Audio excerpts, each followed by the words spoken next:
जेन भलिया षड्यंत्र करुछन विधायक, जेन भलिया पुलिस प्रशासन के आंगुली निर्देश देखुछन, जेन भलिया कंट्रोल करुछन, आपण मान तो टीवी रे पत्र पत्रिका रे आपण मान जरिया आम जानी पारुछु। किंतु यदि गोटे अपराधी के जदि एमएलए बसा जीवा, षड्यंत्र करवा जदि गोटे विधायक को यदि विधायक करा जीवा बोले ये अंचल आहरी उन्नति हमार बदल रे आहरी अवनति हो। हमारी लगे आम ये समस्या लेकर ये दाबी लेकर आज आम सांबादिक सम्मेलन करूँ। आशा एवं विश्वास करूँ आपण मान जरिया आपण मान आशीर्वाद रे ये वार्ता निश्चित भाव सरकार पाखे पहुँचवा।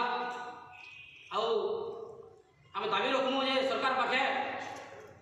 जई पूर्वस घटना रे जेन एते विलम्ब करुछन सेटाके तुरंत फैसला करा जाए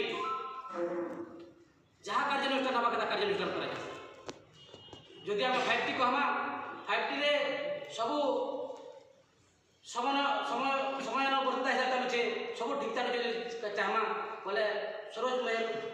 विधायक अच्छा ताकर क्षेत्र में कहीं एते पातर अंतर पड़ाई जदि लगे आम जे उर्वश घटना रे ये केस के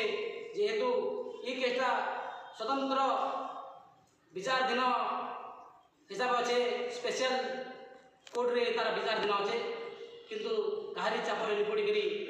केस के जल्दी फैसला करवार लगे आम सरकार पाखे दाबी करूँ एवं आपण मैंने आसिक आमर ये वार्ता के पहुँचाइबार आशा रखुँ एवं आपण आशीर्वाद साहय सहयोग जेन दिन थिला